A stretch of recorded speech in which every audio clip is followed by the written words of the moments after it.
well, I've got 2:05, so let's go ahead and get started. Welcome to today's webinar, the 7 factors to consider when building your mobile strategy.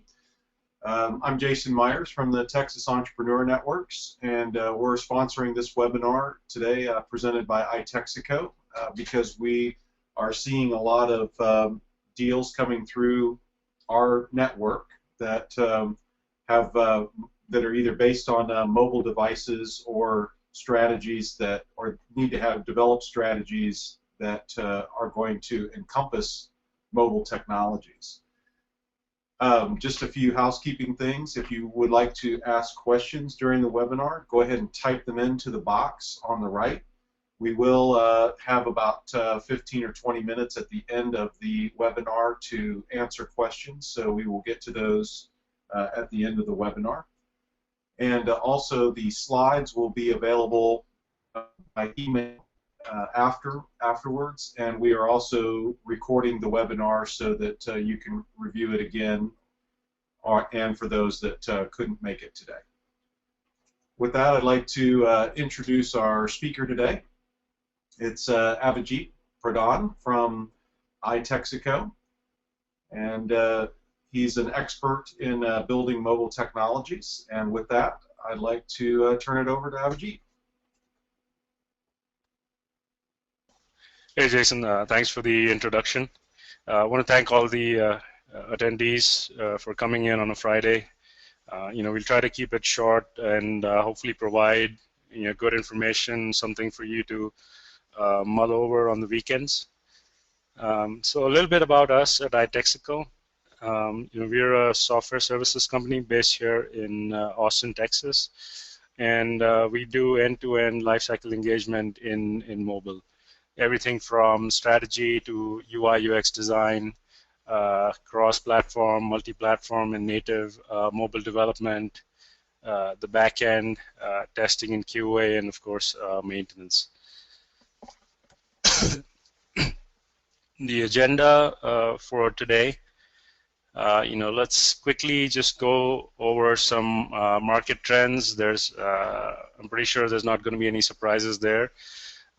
Talk about the 7 considerations in coming up, with a mobile strategy, and then leave it open for some Q&A. If you can go to the next slide, David.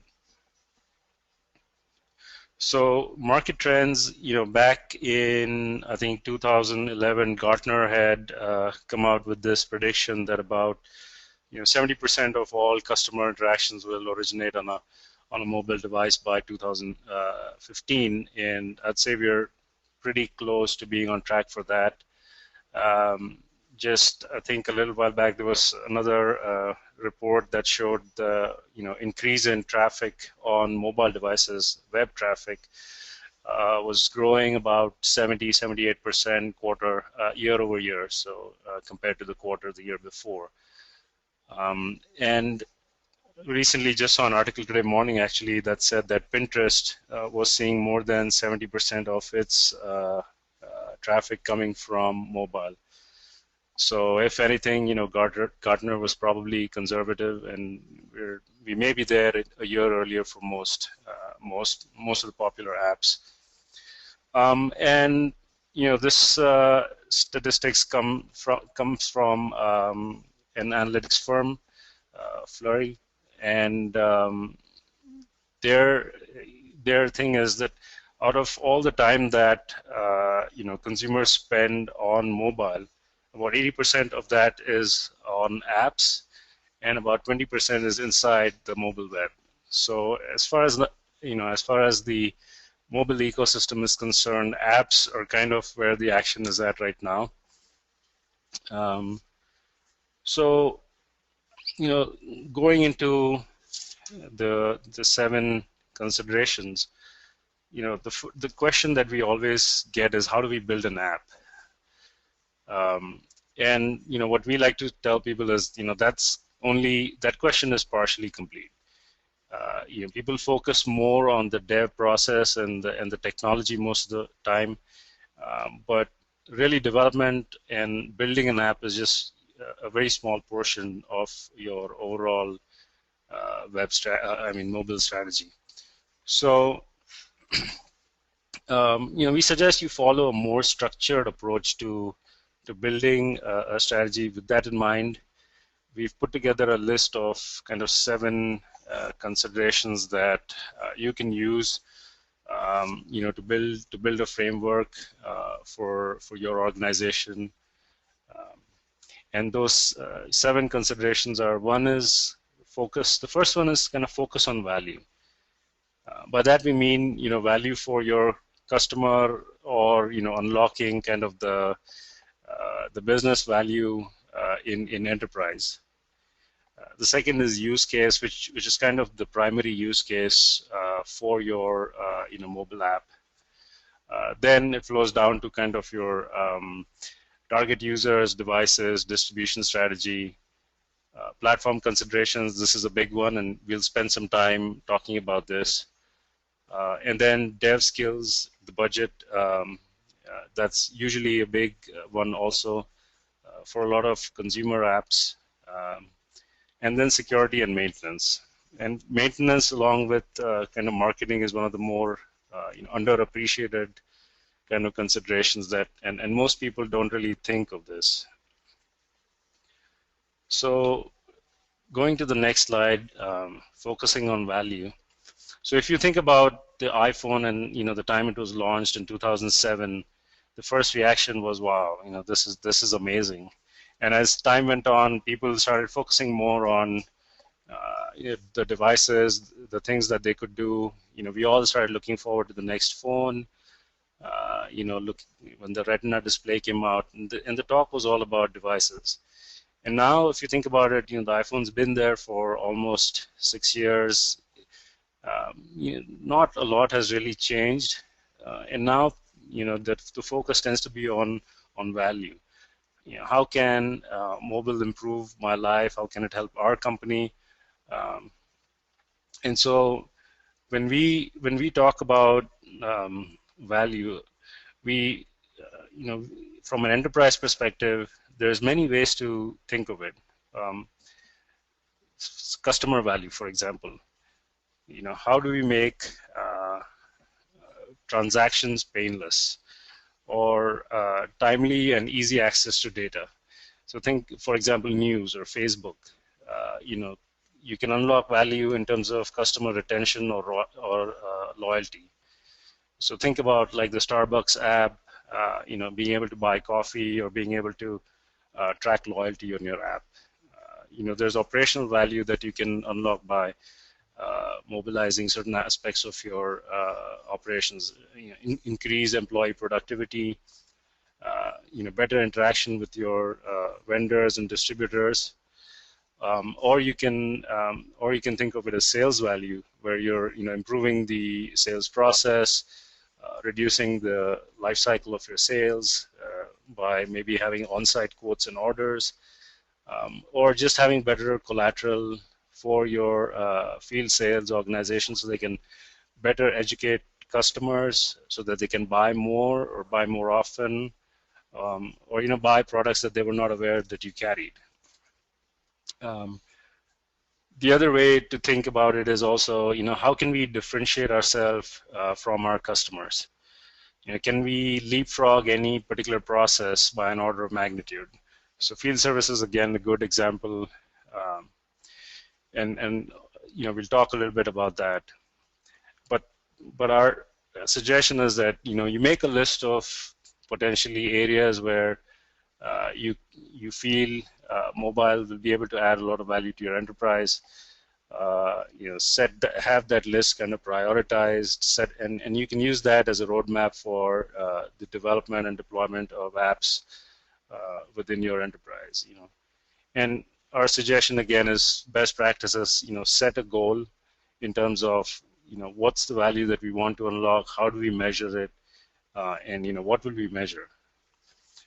So once you have this kind of list of priorities in terms of, and a roadmap built, you drill down to kind of the individual apps, come up with the use case, and what is the main use case for the app. So again, if you think about it, there's quite a few sort of common themes in that also. There's mainly apps that are for content consumption, like Facebook, content creation. So you're going out in the field and reporting or doing audits, you're easing transactions, you're kind of, or extending an existing platform or product. So think about Evernote, for example. Or the primary aim for the app is marketing. A lot of realtor apps are that way.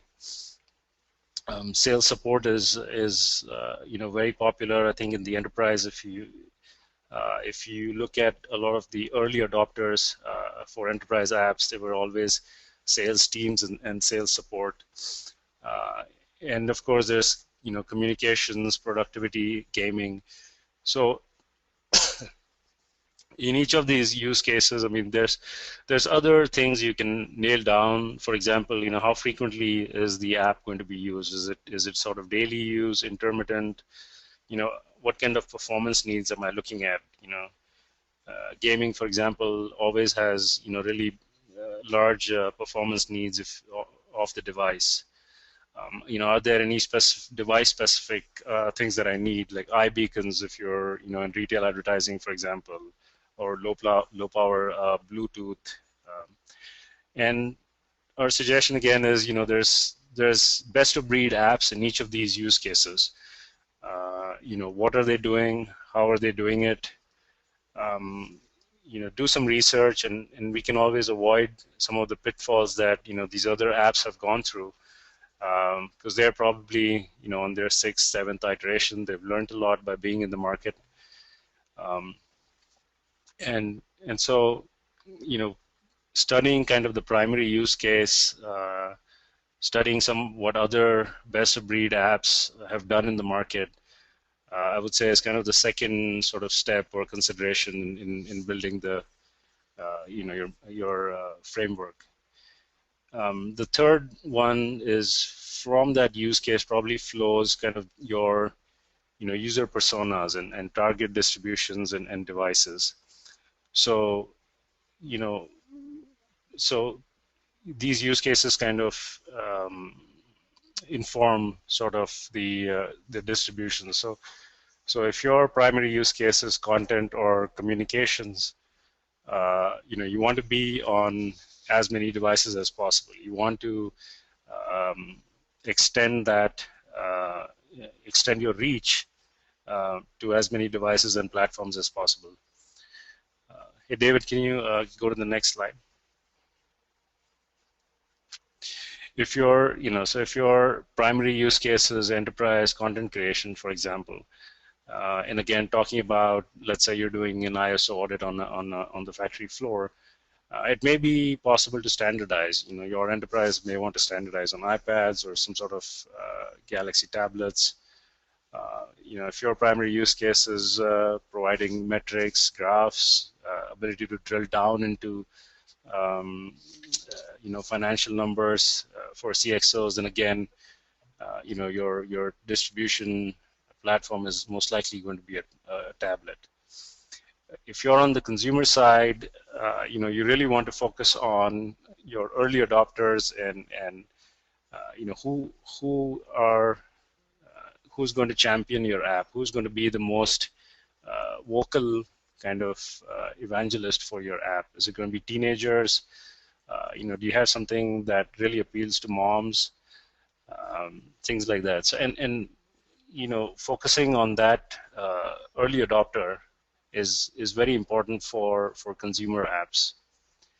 And based on user personas, again, you can come up with, hey, how familiar are these users with mobile? Are they heavy users? Are they light users? And if they're light users, would they need any sort of training? How should the kind of user experience flow for people who are not very familiar with mobile devices? And then in your enterprise, if you have, for example, already have a BYOD policy, then versus if your enterprise hands out devices, then again that kind of informs your distribution strategy. The other thing that's, you can talk about in terms of distribution is also marketing for consumer-centric apps. You know, a lot of people kind of forget about the marketing on consumer apps. We see a lot of people who come to us and think that the step for making a successful app is simply launching it into the app store. And now with close to 1 million apps in each of the app stores, that's just not possible. You need to focus on your marketing strategy and decide upfront, is it blogs? Am I building in any sort of virality into my app? Am I relying on social channels? And you'll need some sort of tooling to kind of figure out the best channels for customer acquisition and be able to double down on them. And we'll talk about a little bit of that in the next slide, which is platform considerations. So kind of after you've decided with you've come up with your personas, your distribution strategies, your marketing, then it is kind of time to decide, hey, how am I going to build this app? And the first question, or the main question that people ask is, it's going to be an HTML5 app, native app? This is a big question. It's almost like a religious war out on the net. So we'll take a little bit of time to talk about this in more detail, give you an idea of what the three kind of what these three platforms are. But let's talk about everything else that is involved in successfully launching an app. So development is sort of just one piece of the puzzle. So if you look at everything else that you need, you need automated testing. Any app that you see, they continuously update it, maybe every month, maybe every couple of months. And if you think about kind of the device diversity that's out there, and if you're manually testing on multiple platforms and devices and form factors for every update that you put out there, it starts becoming labor intensive, it starts becoming expensive, and it starts becoming kind of prone to mistakes. Crash detection. If your app is being used all over the world on all sorts of devices, trust me, somewhere in the world, somebody is going to figure out a way to make it crash. And you want to know, hey, what device were they using? What were they doing when my app crashed? And if possible, drill down to the line of code that caused your app to crash. And there's tools out there that help you do that alert you in real time, hey, your app has crashed. And this really helps in in the performance, in making sure you're supporting more and more of your user base as time goes on. You also need to monitor kind of your app and backend performance during development, and also once it's out in the field. What is causing app delays? What is it? Is it the network? Is it certain pieces of code in my app? Are there places where I can optimize and try to figure out the workflows better so that the app performs better? For customer-facing apps, analytics and user behavior again is something that's very important. What are my customers doing? What feature are they using the most? Where are they abandoning the app? If you think about the big hit Instagram, the guys used to have an app called Bourbon before that, which was mainly about sharing notes, photos, and tagging it to certain locations. And when they studied the behavior of their users through analytics, through surveys and things like that, they figured out that most people just weren't using most of the app. All they were doing was posting photos, and so they pivoted to Instagram, which is filters and photos and sharing it with friends, and the rest, as they say, is history. So you can, I can bet you that your first draft, or the first app that you put out there will not potentially meet the use case that you think is the most valuable. Your consumers are probably going to be doing something else with it, and it's really instructive to look at the analytics, to look at the user behavior, and see where is it that they're finding a lot of value. The other platform considerations you want to think about is like how are we going to monetize our app? Is it freemiums? Are we ad supported? Even if it's ad supported, are you okay with third-party apps, or are you going to sell your own apps? Do you need your own app server? Um, there's A/B testing and cohort analysis. So again, in customer or consumer-facing apps, a lot of times the only way to kind of test successful features, so to speak, is to try them against your, try a couple of features or try a couple of workflows or a couple of navigation choices and figure out, what works better, which one is it that users prefer. And really, cohort analysis is pretty much the only sort of definitive way to answer that question. If you're in an enterprise situation, then what kind of app stores are you going to deploy this on? Enterprise app stores, you can have a lot of choices, and they come bundled with a lot of the application management platforms like Aperion, AirWatch, Mobile Iron.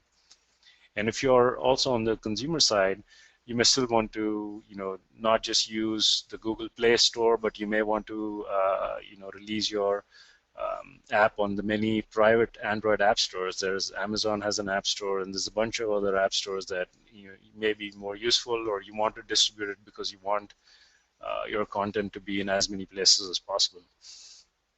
If you're in an enterprise situation, then chances are you have a lot of legacy data, and how are you going to get that data to connect to your mobile device? So mobile enabling legacy data is often a big piece of the puzzle when it comes to considering platforms. And then, of course, if you're wanting to be the next big hit app, you really need to focus on your backend infrastructure. Where are you hosting this? On Amazon? Are you using SQL or NoSQL databases? How are you going to scale? And what are your DevOps tools for automatic kind of configuration and things like that? So moving on, so basically, just wanted to give you a sense that the app development, even within app development, just the development itself is a small piece. You really need a complete sort of platform with a lot of functionality built in, so that you can study what's happening and optimize your app, and also if it goes big, you need to scale it. So going to the app development question, the question that we get again is, hey, should I do a native app? Should I do it cross-platform? So let's talk briefly about each of these sort of ways of building an app. So talking about web applications first. So the standard web app is usually based in PhoneGap, or what is now open source as Apache Cordova. It's essentially a web application wrapped inside a single web view on a phone. So think of it as an app, and all the app opens is this hidden browser and shows you, essentially a mobile website. And it being kind of a mobile website, you can build it in any scripting language you want of your choice. There's touch frameworks out there, JavaScript, like Sencha Touch, jQuery, to make it look and feel and function like a native mobile application. And the pros of this kind of approach are, one is it's probably the cheapest approach in terms of budget. You get the most reuse across platforms. But the bad part is this approach usually has the most performance issues and limitations. Limitations in terms of what you can do on devices. You probably are not going to be able to access your iBeacons or Bluetooth from your browser on most phones. The next kind of opposite approach is going all native, and for iOS you need to do it in Objective-C. For Android, you're doing it in Java, and for Windows, again, C#. And then the other way to kind of go native is also do a cross or multi-platform tools like Accelerator, which lets you build like native apps using JavaScript in their Titanium Studio, and Xamarin, which allows you to kind of do the same using C#. There are some pros and cons to both approaches, but we'll talk about that in another sort of webinar. The other approach is to go hybrid. Now, hybrid is what most people, when they talk about a hybrid app, they essentially are talking about a web app, but that's not a real hybrid app. And a real hybrid app is kind of combining both native elements and web views into one app. So to give you an example, Google's Gmail app for iOS is a hybrid app. So most of the navigation is native, most of the animations between windows is native coded, but the content is a web view. You'll see this approach in e-commerce apps as well. A lot of e-commerce apps, the product views are native. You put it in a cart, but when you go to edit your cart or when you go to checkout, it uses a web view. It's using the same shopping cart that's on the web. You'll see a lot of apps use, where most of the app is native, for example, and only the terms of service and things that rarely change, your privacy policy and things are web views. And you see other apps taking kind of the opposite approach where, most of the app is native, but the most highly updated parts, the stuff that changes every day, like news or blogs or that sort of stuff is in a web view. And hybrid apps are very popular. They kind of leverage both the good parts of both native and web approaches, and they lower the sort of maintenance burden quite a bit. So that's a little bit of an overview on what a web app is versus what a native app is versus what a true kind of hybrid app is.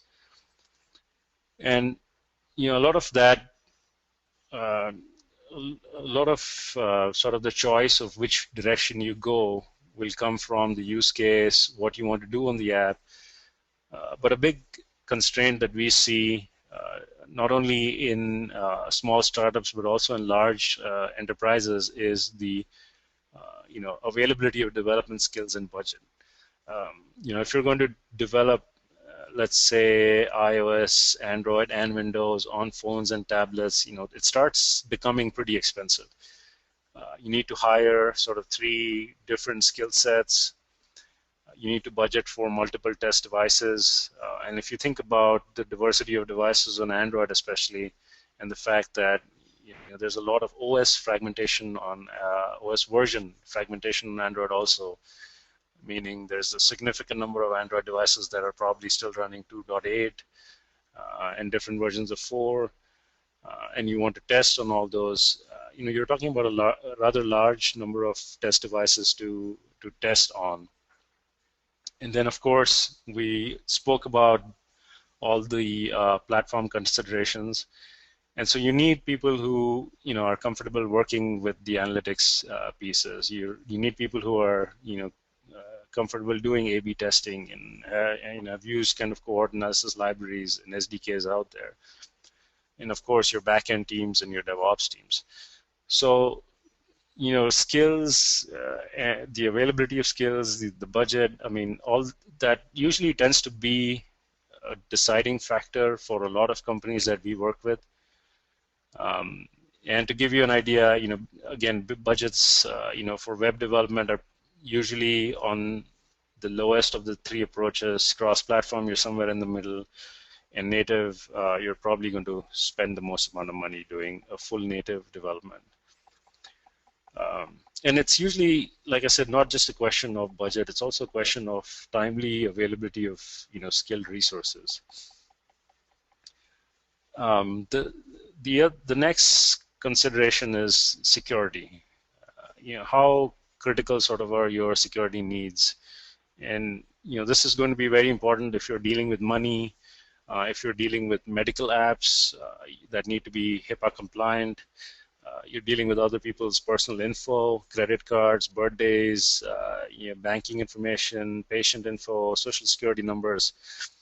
All these these kinds of apps, you need to be very aware of the security implications of how you're developing.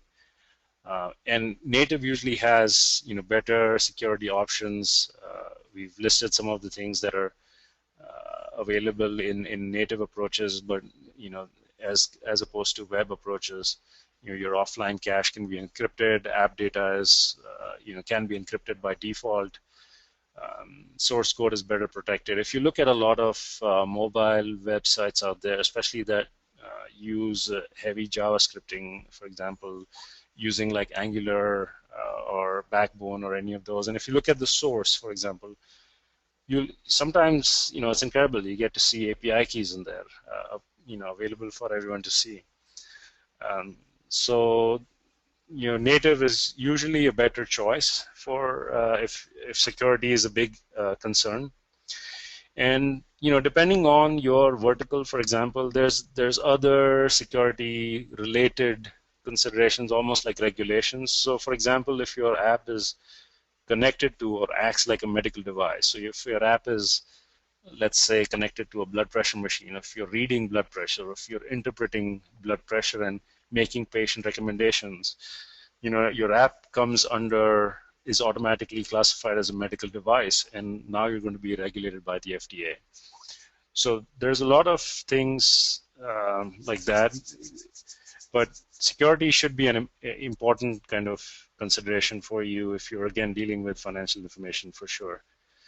Maintenance and support, there's the 60-60 rule that a lot of people follow, which is that in a given lifetime for an app, 60% for a software, sorry, 60% is maintenance cost. And if you think about how fast mobile changes, how frequently the apps are updated, you can bet that it's probably going to be more in mobile. Maintenance and support, again, there's multiple things that you'll need to do once the app is deployed. There's bug fixes, OS upgrades, you're going to be making enhancements, you're going to get feedback from users, and you're going to keep changing the app. So you really need like an ongoing plan to protect your investment. A lot of people budget, or a lot of enterprises budget as well, for just the initial app and its deployment. Along with marketing, this is one area where people don't think about upfront, and it usually comes back to bite them.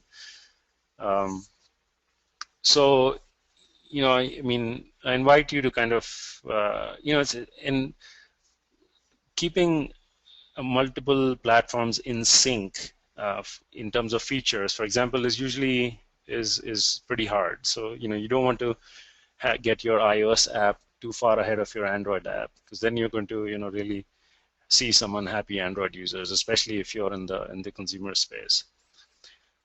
So, I invite you to kind of take some of these considerations that we've talked about, take the relevant parts and build sort of a framework that's valid for you, whether you're going down a customer-centric app or you're in an enterprise situation and you need to build sort of a roadmap for all the apps that your company needs to build. David, can you go to the next slide?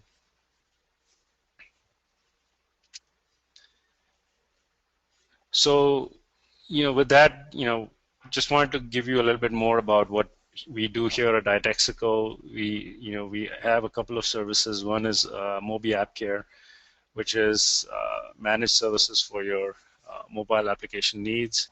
We call it a foster home for your app. We'll take care of the entire app life cycle, including testing, maintenance, support. We'll test it on new devices and features, port it from one platform to another. And the other service we have is called ETAS, or Extended Team as a Service, which is usually suitable for enterprises that have their own IT departments who are looking for talent and are facing talent availability challenges. With that said, I wanted to say, I hope we didn't overwhelm you with all the information that we've given. It's okay to choose. The cost of doing nothing is often greater. And with mobile, you will have to experiment and don't be afraid to fail and learn. The payoffs can be pretty huge.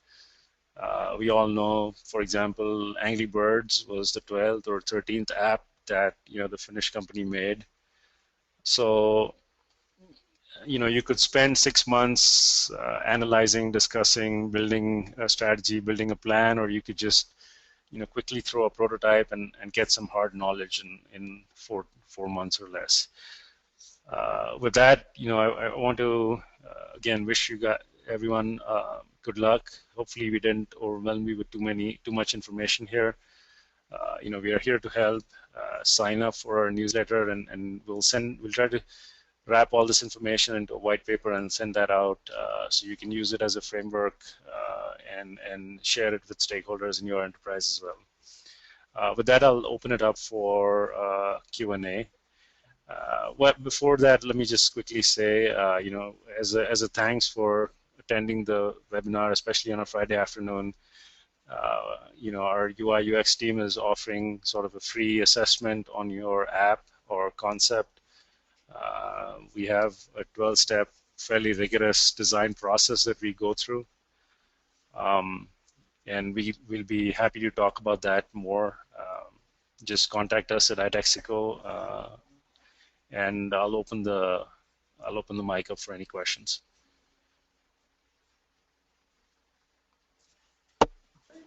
Okay, Pete. This is David. Everyone, we have a couple of questions, so let me just go ahead and touch on the first one. So yeah, Sonny Smith is asking if we could touch back upon the 60-60 rule. Just like to have more information on that. Sure.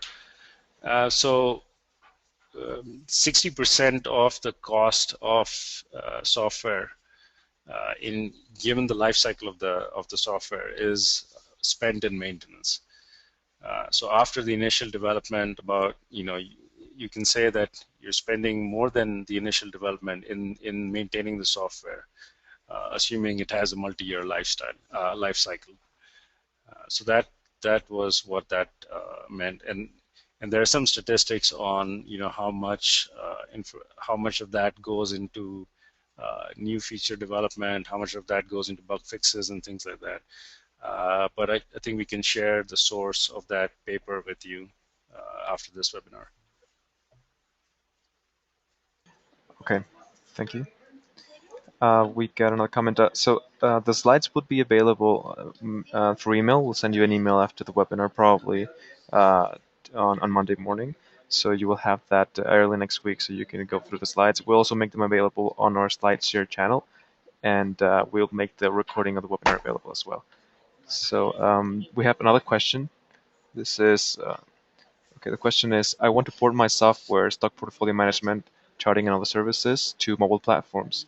What tools should I use? I like HTML5 instead of other languages. Can you repeat the question again, sorry? Sure. I want to port my software, stock portfolio management, charting, and other services to mobile platforms. What tools should I use? I like HTML5 instead of other languages. Okay. So, I mean, I would suggest, again, going through the 7 steps. Do you have an existing HTML solution out there which you're already using? And then, where are your customers? What platforms are they on? And I think that should inform the decision more than the technology. The technology piece, you can use HTML5 and HTML5 charting on tablets, depending on the tablet and how old it is, and what Android version it is, and what Chrome version it is using. The performance could be laggy, and then I'm assuming you're talking about technical analysis of stocks on charts and things like that.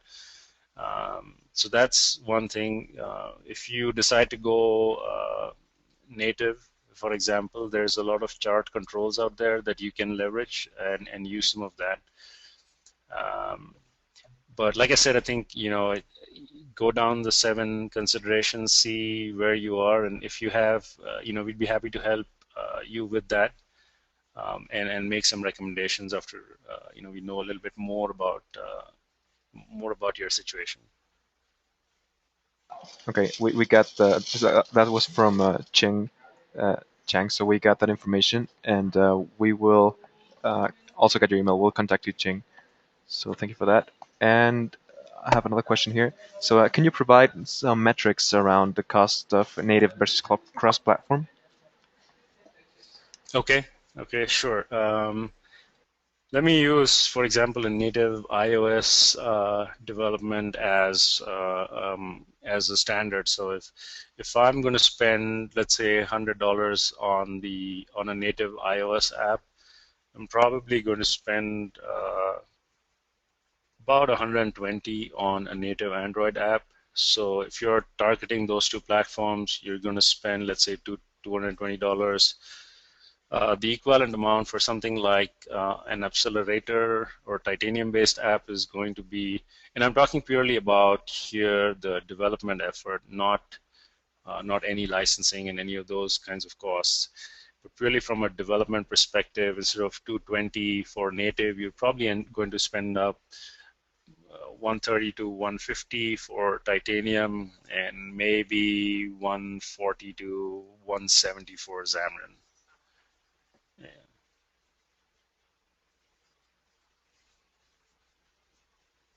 Okay, thank you. And we got one more question. So how long does it typically take to complete the UI UX phase? These So our UI interfaces. UX, okay. Our UI UX phase usually goes anywhere from 2 to 4 weeks, depending upon the level of complexity in the app.